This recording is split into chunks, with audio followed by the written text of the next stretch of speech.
Hey, what's up, everyone? So now we're on chapter eight, and chapter eight really focuses on the media.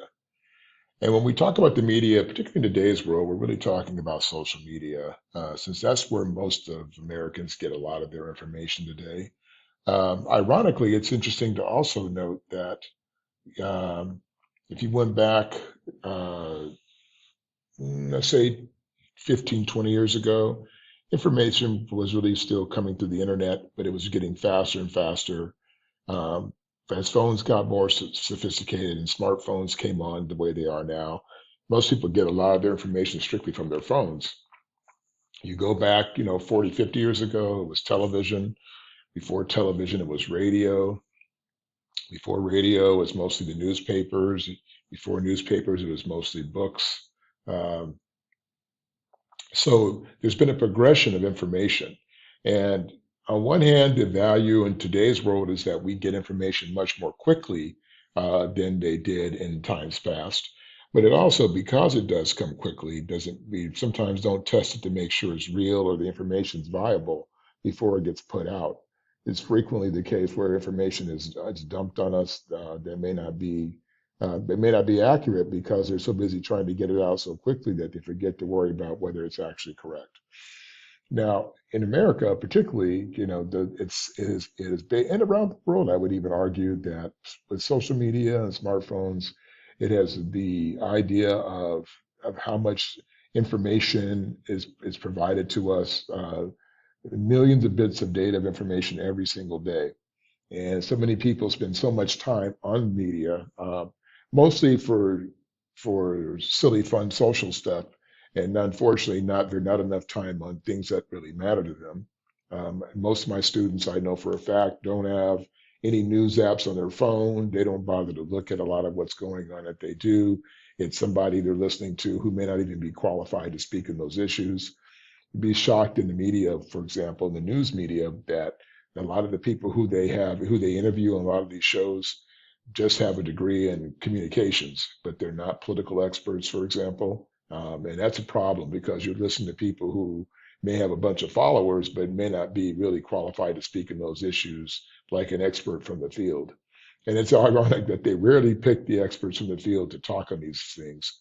They get the person who either looks a certain way or has a certain way of presenting themselves rather than perhaps the boring professor who might have the most important information for you.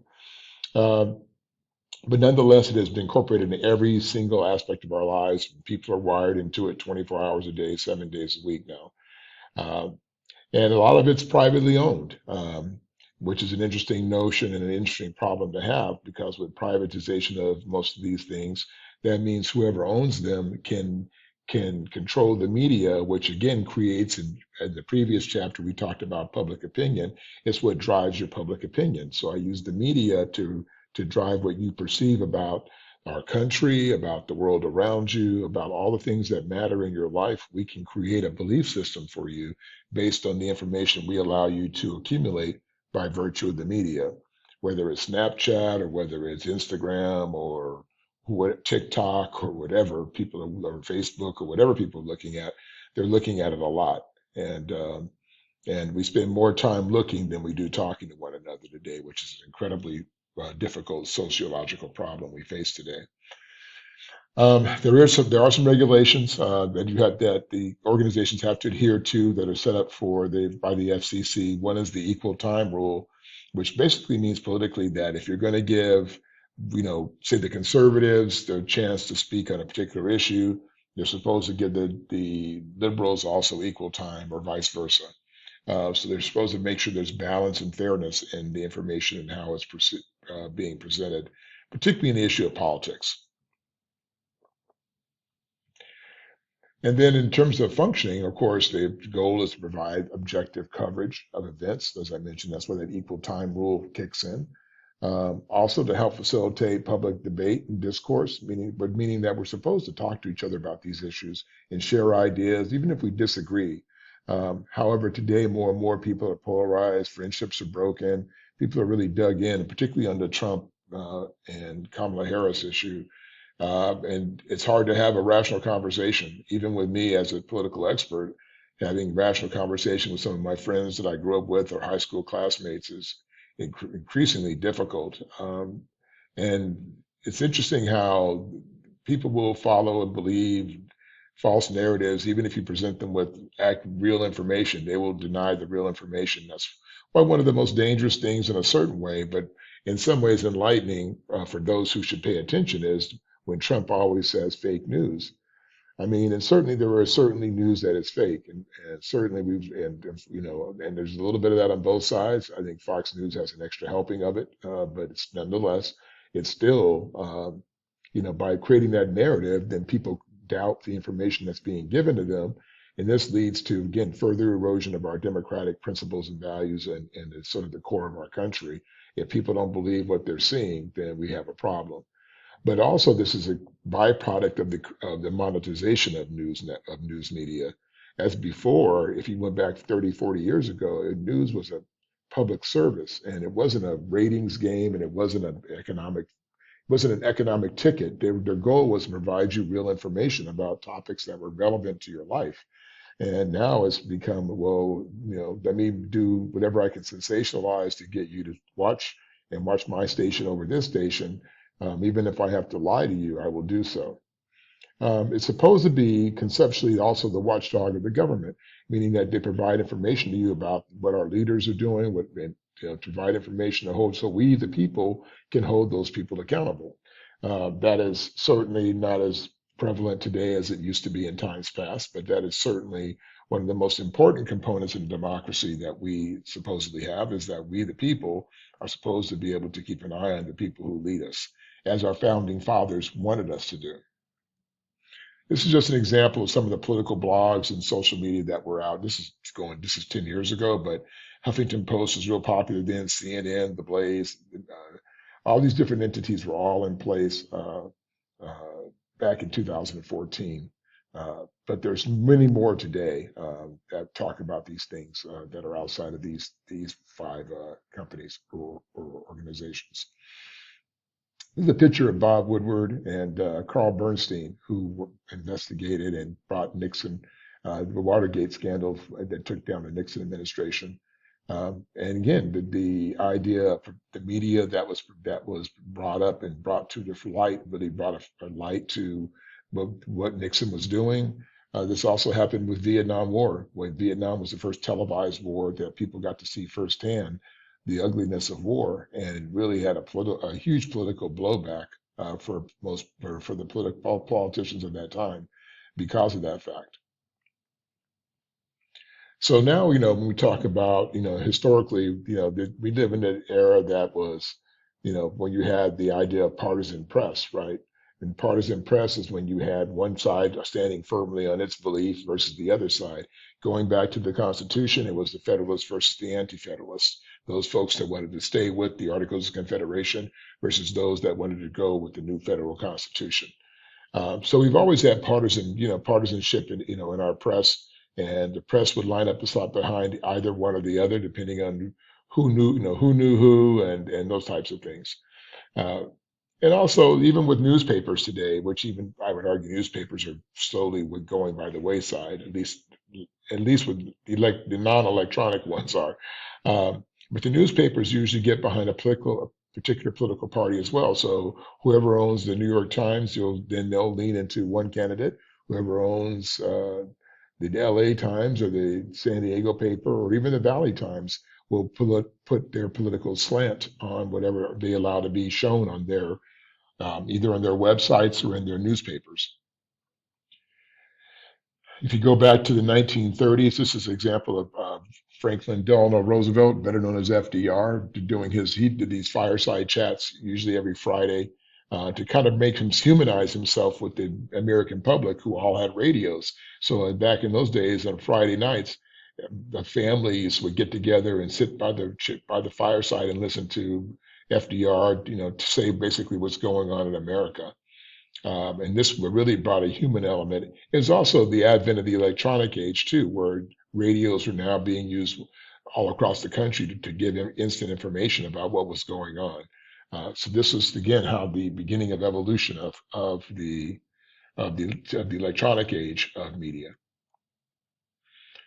So again, with this, and the example you just saw was just that, the fireside chat. Um, Also, the presidential debates. The first one was Nixon and Kennedy in 1960. Was the first ever presidential debate. They never had a presidential debate, and one that people actually got to saw in person, and that was the first one. It was very professional. They were both very polite and professional to one another. Even when they disagreed, they're professional. Unfortunately, you don't see that today. Today, we see people basically screaming your mama at each other, and saying, you suck, no, you suck, no, you suck. So it's become much more contentious than it really needs to be. And it's a sad statement, I think, of that we live in a time where human beings and potentially can't be civil to one another while they're disagreeing. But that's where the show and the entertainment of this is what it's become. And that's unfortunate because we the people, even though we might find it funny and think that that's like entertainment, it's not. We're talking about the life of our country and the future of the world, because arguably the president of the United States is one of the top two or three people who will become leaders in the entire world. So we should take it seriously and with great reverence, and we should demand that of the people who represent us. So another again today, we see less and less of newspapers, magazines, books. They are really dropping off, and most of the books are now ebooks, or you can get them there, or audio books. So most of our media comes through electronic measures. I do find it interesting for those from like my generation and generations before me that the way that we synthesize information, like if you give me a magazine and have me read an article versus if I'm looking at an article electronically, I retain much more of the information from the actual piece of paper I'm reading it from. Same with the book. I have books that I read that are real books, paper books. And then if I read something electronically, I do not retain as much information from the electronic mechanism as I do from the actual physical book that I have in my hands. I don't, and there's been some studies on this and how we internalize information. And it's interesting to note that the older generations synthesize information differently than the younger generations, but the younger generations don't care about the depth of information anyway. So they may read a book and get through it quickly, but if they read a book that's longer than about 100 pages, but in doing so, they may skim and skip over parts of it to get to just the juicy parts, if you would. So um, a lot of these former mediums are going electronic, so it serves their interest to speed up the information age that so people can still, it keeps them relevant, but it also allows them to still dictate the information and narratives that they want to put out to the public. So this one was particularly interesting about, so where do most people get their news about national or international issues? And you can see back in 2001, television was still pretty up there, and then in 2013 it had dropped a bit. Newspapers are definitely declining from about 45% in 2001 to 28% in 2013, and that's probably less than 20% today. And then internet, as you can see, is 50%, where it started off in 2001 at about 13%. And that's probably now, if any, for those if anyone's getting their information that way, uh, particularly from the younger generation, it's probably be increasing, probably in the 60 to 70 percentile for those who do. And then radio kind of still stays static because there is satellite radio. And I think some people enjoy the satellite radio mode of getting information.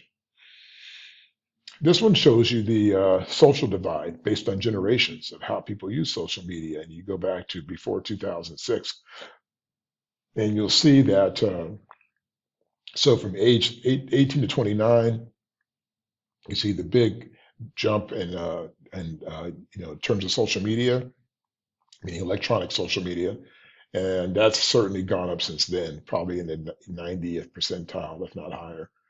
And then the other ones you can see are broken down by age, and you see the ones age 54 and older they're all going up though. I think that's the thing that you can see that's very clear, that no matter what the age group is, everyone's jumping on the social media platform to get their information. And that is a very telling sign, because that means that those who provide news to you or information in the information age will also use those mediums. And there are thousands and thousands and thousands of them. Um, to be able to again drive drive what you see and what you believe and what you perceive about the world around you. And remember, if you didn't know this in the beginning of the class when we first started, one of power is the ability to influence. That's what real power is. And these entities, they have the most power in terms of who runs our democracy, because they're the ones who create with the images that you either believe or do not believe in. Okay.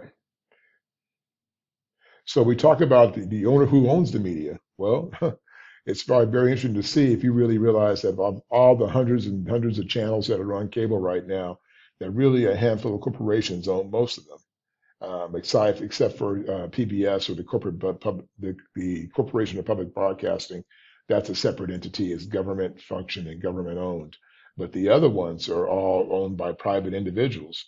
And this is an example of who owns like the big networks. You can see CBS, and this is an old chart from 2016, but you can see at one point 14.1 billion, Disney at 17.2 billion, Time Warner's up there, NBC at 16.9 billion. And you can see the subsidiaries that they actually own. So if you look around, you'll see that even though like CBS is the parent company, they also own Showtime, Viacom, examples, and then MTV. NBC's over there. They've got Telemundo, they've got MSNBC, NBC News, Sci-Fi, and so forth. So they all control various entities within the system, not just their one big company. So Disney owns Disney, but they own a bunch of other stuff too. And I'm sure it's expanded much more since this slide was taken. This just talks about the effects of media. How it can minimize your sensitivity to issues. It can, on the positive side, be a social learning experience if you are utilizing it for positive gains and positive information. It can cultivate your ideas of how you see things and what you think about and what you value, and give you some. So there are positive aspects for it. It also prioritizes and sets the agenda for most issues. So, if it's on the front page of the newspaper, people take it more seriously. And like in Google's a good example of this. So whatever's on page one of Google, people pay to be on page one of Google. Google doesn't just arbitrarily pick who's on page one. They recognize that the average person doesn't use all the pages, or doesn't skip through all the pages in Google. They realize most people use page one and occasionally will get to page two and rarely get to page three when they're looking up information or Googling information. So what do? The people who are on page one, well, you pay to be on page one. And so they know, because they know that you probably won't go any further. So that's how they do it today in modern media. And then again, recognizing that the concentration of ownership means that they can push their own political or social agenda and create the narrative by which our democracy functions, because people will base how they see democracy or even participation and even their role as citizens based on what the media tells them about it or what they want them to perceive about it, whether it's true or not. Certainly, these are the criticisms, by the way, and you can see also they can sensationalize issues that don't need to be sensationalized. So meaning they build more drama than there has to be, but they do that purposely because they want you to look, and when you look, that means they can charge the advertisers more because there's more of you looking. So if you've got 1 million people watching something, they can charge a hell of a lot more for the commercials in between that are paid to the networks because you want to see what's happening next. And then political bias. Again, as I go back to the issue of the idea that people, based on the owners, don't look at it as their responsibility to provide you with, the liberal and conservative side of issues. If they're conservative, you get the conservative side of what they want you to show on your network. And that's some of the criticism and risk of the media today. This is a really interesting chart too. It shows, fewer see accuracy or fairness in the press, and you can see getting the facts straight. The red was at 1985 was at about 55%. Now it's down around 26%. Now it's probably even lower than that. This is in 2013, I should say, not today. It's probably under 20% now. And then deal fairly with all sides. That was up at one point in 1985 around 35%. Now it's down around 19%. And probably now today is probably less than that, probably down around the 10% range today. Um, because of, again, all the false narrative that's been created about information that's come out on these issues. And that's it for chapter 8. We have one more chapter to go for this, and I will see you in chapter 16 next time. All right, take care, you guys.